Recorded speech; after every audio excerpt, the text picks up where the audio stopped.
अस्सलाम वालेकुम। एक बार हज़रत मूसा अलैहिस्सलाम ने अल्लाह तबारक व तआला से सवाल किया, ए अल्लाह, छिपकली का तो कोई फ़ायदा ही नहीं है, फिर तूने इस छिपकली को क्यों पैदा किया? यानी कि छिपकली को पैदा करने की तेरी क्या हिकमत है, इसके क्या फ़ायदे हैं और छिपकली को मारना सवाब है या फिर गुनाह है? हज़रत मूसा अलैहिस्सलाम का ये सवाल सुनकर अल्लाह ताला ने जो जवाब दिया उसको सुनकर आप लोग भी हैरान रह जाएंगे। इसलिए आज की ये वीडियो आप लोगों के लिए बहुत ज़्यादा ही ख़ास है।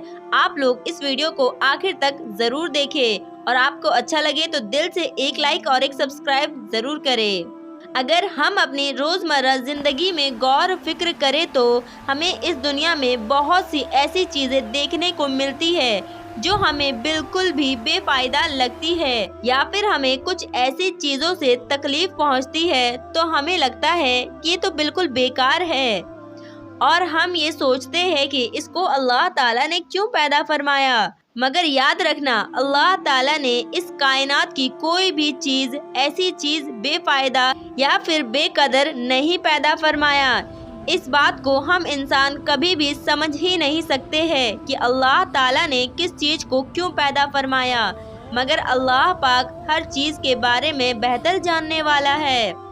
इस तरीके से अल्लाह ने कोई भी मखलूक को बेमकसद, बेकार या फिर बेफायदा पैदा नहीं की है, चाहे वो कोई मखलूक हो या फिर क्यों ना कोई इंसान हो, शैतान हो या फिर जिन्नात हो, फिर इस दुनिया के छोटे मोटे जानवर या फिर कीड़े मकोड़े ही क्यों ना हो, अल्लाह ताला ने ही हिकमत के साथ पैदा फरमाया है। इसलिए किसी को भी ये बिल्कुल भी हक नहीं है कि वो अल्लाह ताला की तख्लीक पर एतबार करे और अल्लाह ताला की पैदा की हुई किसी भी चीज़ पर नाराज़गी का इजहार करे, क्योंकि अल्लाह ताला अपनी तख्लीक से खूब अच्छी तरह से वाकिफ़ है। चाहे कोई भी चीज़ हमें कितनी ही बुरी या फिर बेकार लगे, लेकिन आप सभी लोग ये बात अच्छी तरह से जानते हैं कि हज़रत मूसा अलैहिस्सलाम अल्लाह से हम कलाम हुआ करते थे, यानी कि अल्लाह तबारक व तआला से बातें करते थे। अक्सर हज़रत मूसा अलैहिस्सलाम तूर पहाड़ पर जाकर अल्लाह ताला से बातें करते थे। उस वक्त मूसा अलैहिस्सलाम को अल्लाह ताला ने इतनी सारी हिकमतें और इतनी सारी सिफातें अता फरमाई जो एक इंसान के लिए बहुत बड़ी नसीहत है और सही तरीके से ज़िंदगी जीने के लिए फ़ायदेमंद है। तो इसी तरह हज़रत मूसा अलैहिस्सलाम को तूर पहाड़ पर अल्लाह ताला से हम कलाम होने के लिए गए। तूर पहाड़ पर जाकर आप अलैहिस्सलाम एक पेड़ के नीचे खड़े होकर अल्लाह ताला से बातें करने लगे।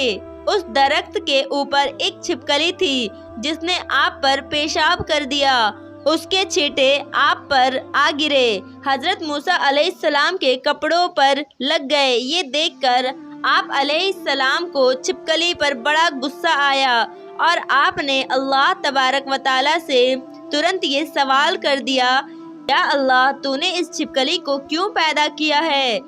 इसको पैदा करने में तो तुझे कोई फ़ायदा नहीं है। हज़रत मूसा अलैहिस्सलाम का ये सवाल करना अपनी जगह पर बिल्कुल सही था, क्योंकि मूसा अलैहिस्सलाम को छिपकली का कोई फ़ायदा नज़र नहीं आ रहा था और ऊपर से उस छिपकली ने हज़रत मूसा अलैहिस्सलाम पर पेशाब कर दिया था। हज़रत मूसा अलैहिस्सलाम का ये सवाल सुनकर अल्लाह तबारक व तआला ने जवाब दिया, ए मूसा, ये छिपकली भी मुझसे कई सालों से ये सवाल कर रही है और पूछ रही है, ए अल्लाह, तूने इस मूसा को क्यों पैदा किया? मुझे तो मूसा का कोई भी फ़ायदा नज़र नहीं आता। जाहिर सी बात है, यहाँ पर छिपकली का सवाल भी अपनी जगह पर बिल्कुल सही है, क्योंकि छिपकली को भी हज़रत मूसा अलैहिस्सलाम का कोई फ़ायदा नज़र नहीं आ रहा था। ना ही मूसा का छिपकली का कोई दावत देने थी और ना ही मुझको उसको खाना पानी देना था, फिर मूसा का इसमें कोई फ़ायदा ही नहीं है। इसलिए अल्लाह ताला ने हज़रत मूसा अलैहिस्सलाम से फरमाया, ए मूसा, 30 सालों से ये छिपकली मुझसे यही सवाल कर रही है कि ए अल्लाह, तूने इस मूसा को क्यों पैदा फरमाया? अल्लाह ताला ने हज़रत मूसा अलैहिस्सलाम से फरमाया, موسیٰ آج تم مجھ سے یہ سوال پوچھ رہے ہو میں نے اس چھپکلی کو کیوں پیدا فرمایا؟ یہ تو تمہارا رب ہی جانتا ہے، یعنی کہ میں ہی بہتر جانتا ہوں۔ میں نے اس چھپکلی کو کسی مقصد کے ساتھ میں پیدا کیا ہے اور میں نے تمہیں بھی کسی مقصد کے ساتھ پیدا فرمایا ہے۔ اے موسیٰ، میں نے ہر مخلوق کو اپنی اپنی حکمت کے ساتھ پیدا فرمایا ہے، اور جو مقصد فائدہ کسی ایک مخلوق سے ہے وہ فائدہ اور کسی مخلوق سے یعنی کہ دوسری مخلوق میں نہیں ہو سکتی ہے۔ اے موسیٰ، یاد رکھنا اللہ تعالیٰ نے ہر چھوٹے کیڑے مکوڑے پیدا کیے ہیں اور چھوٹے موٹے جانور بھی پیدا کیے ہیں۔ یہ اپنی الگ ہی حکمت ہے، یہ اپنے ایک الگ مقصد ہے۔ حضرت موسیٰ علیہ السلام کے دور میں ایک بانی اسرائیل کی عورت آپ علیہ السلام کی بارگاہ میں آئی اور سوال کرنے لگی، اے اللہ کے نبی، اللہ نے چھپکلی کو کیوں پیدا کیا ہے؟ یہ تو کسی بھی کام کی نہیں ہے، یہ دیکھنے میں بھی کتنی بدصورت لگتی ہے، اس کی شکل و صورت بھی ایسی ہے کہ اسے دیکھ کر ہم ڈر جاتے ہیں، اور چھپکلی تو کسی بھی کام کی نہیں ہے، پھر اللہ تبارک و تعالیٰ نے اسے کیوں پیدا فرمایا؟ یہ سن کر حضرت موسیٰ علیہ السلام نے فرمایا، اے عورت، یہ چھپکلی بھی اللہ تعالیٰ سے یہ سوال کر رہی ہے کہ اے اللہ، تو نے انسانوں کو کیوں پیدا فرمایا؟ یہ تو ناشکر ہے، یہ تو بے صبری ہے، یہ تو فساد ڈالنے والا ہے، یہ تو لڑنے جھگڑنے والا ہے، یہ تو اس زمین میں فساد پھیلانے والا ہے، یہ تو بغض اور کینہ رکھنے والا ہے، اس کی تخلیق سے تم کو کیا فائدہ ہے؟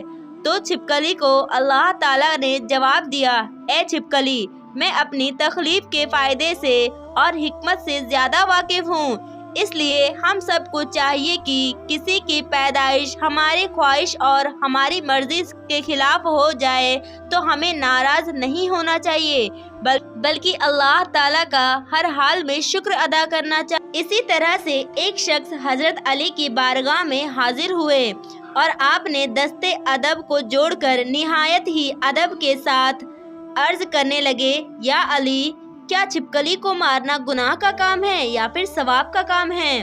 اگر اس کو مارنا گناہ نہیں ہے، بس اتنا سنا تھا کہ حضرت علی نے فرمایا، اے شخص، یاد رکھنا اس زمین پر کچھ مخلوقات ایسی ہے جو انسانوں سے ناخوش ہے، اور ان کا شیطان سے وعدہ کیا ہوا ہے کہ وہ انسان کو ہر طرح سے نقصان دیں گے، اور انہی میں سے ایک ہے چھپکلی، اور ان کے خاندان سے جڑے کچھ مخلوقات بھی ہے۔ یاد رکھنا یہ چھپکلی شروع سے ہی انسانوں کی دشمن رہی ہے، اس لیے ان کو مارنا کوئی بھی گناہ کا کام نہیں ہے۔ یہ سن کر اس شخص نے کہا، یا علی، آپ نے فرمایا کہ چھپکلی کے خاندان نے انسانوں کے ساتھ میں دشمنی کی ہے اور شیطان کی دوست ہے، یا علی، کب سے اور کیسے؟ بس اتنا سنتے ہی حضرت علی رضی اللہ تعالی عنہ فرمانے لگے، اے شخص، حضرت آدم علیہ السلام کے خلقت سے لاکھوں سال پہلے کے روئے زمین پر چھپکلی کے خاندان پھیلا ہوا تھا، اور دھیرے دھیرے اس کا خاندان بہت بڑا ہونے لگا تھا، یہاں تک کہ انہوں نے زمین کو دوزخ کی طرح بنا دیا تھا۔ اس وقت چھپکلی کے خاندان نے زمین پر بہت زیادہ ظلم کیا، یہ دیکھ کر پھر اللہ تعالیٰ نے زمین پر اپنا عذاب نازل کیا اور اس کے نسل کو ختم کر دیا، مگر اس وقت میں جو سب سے چھوٹی سی چھپکلی تھی وہ بچ گئی، وہ اس زمین کے گہروں میں جا کر چھپ گئی۔ پھر جیسے جیسے وقت گزرتا گیا وہ بچی ہوئی چھپکلی بغض اور حسد کی وجہ سے جلتی رہی، اور پھر حضرت آدم علیہ السلام کا زمانہ تھا۔ اس وقت شیطان نے اس خلقت کے وجود میں یہ بات ڈال دی کہ تمہارے نسل کو اس آدم کے لیے ختم کر دیا گیا تھا، بس تبھی سے اس نسل کے مخلوقات انسانوں سے نفرت کرنے لگی، اور تبھی سے اس کوشش میں لگی ہوئی ہے کہ وہ انسانوں کو ہر طرح سے نقصان پہنچاتی رہے۔ تاکہ انہیں نقصان پہنچتے رہے۔ تبھی سے اللہ نے اس چھپکلی پر لعنت کی اور تبھی سے اس کو مارنے اپنے گھر سے بھگا دینا یہ کوئی گناہ کا کام نہیں ہے، بلکہ اللہ تعالیٰ نے اس میں ثواب رکھا ہے۔